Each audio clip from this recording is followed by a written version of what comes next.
Kyrie eleison.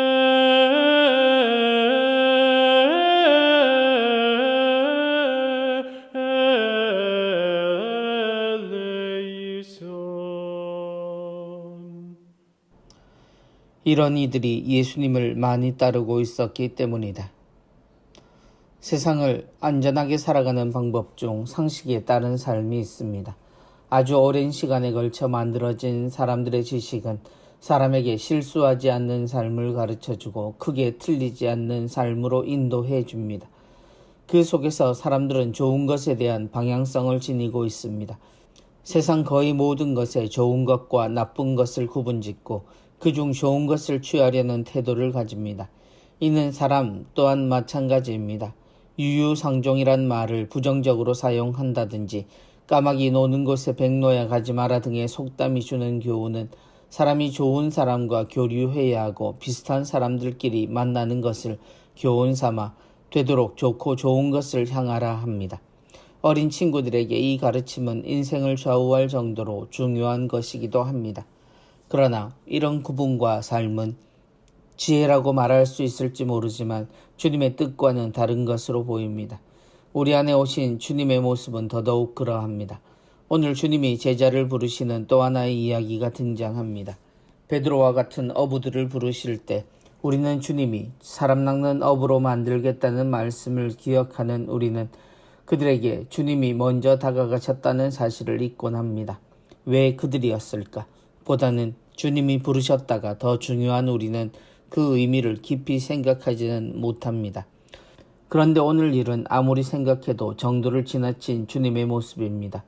과거에 평범한 사람이었건 심지어 죄인이었다 하더라도 그가 돌아서서 주님을 따르고 또 죄를 뉘우쳤다면 인정할 수 있는 부분입니다. 그러나 죄인이 죄를 짓는 중임에도 주님이 부르셨다면 그것은 이야기가 달라집니다. 주님의 부르심을 받은 마테오는 그런 점에서 특별한 부르심의 주인공입니다.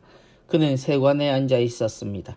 사람들 사이에 죄인으로 낙인 찍혔던 세리, 그 세리가 자신이 일하는 곳에서 주님을 만난 것입니다.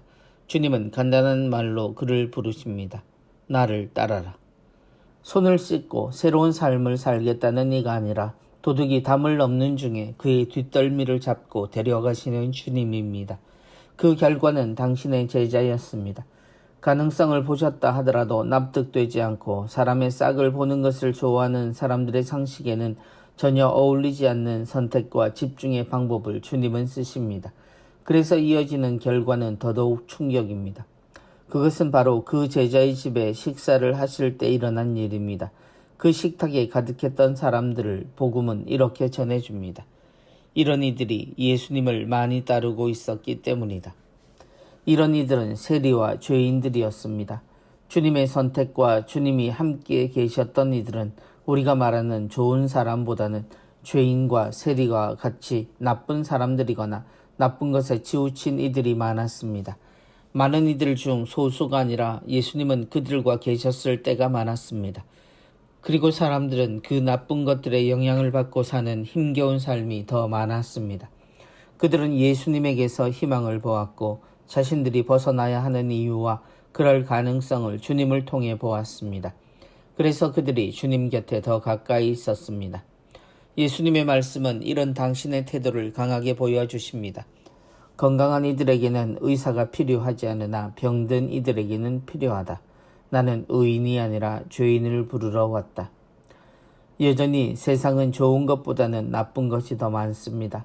그러고 싶지 않지만 사람들 대다수는 나쁜 곳에서 나쁜 처지의 영향을 더 많이 받고 삽니다. 그렇다면 우리에게 구원의 범위는 좀 더 나쁜 곳에서부터 시작되어야 하지 않겠습니까? 좋은 곳에서 그것의 테두리를 치고 그것을 구원의 기준으로 삼는 것은 이미 주님으로부터 깨어진 상식이라는 것을 생각해야 합니다.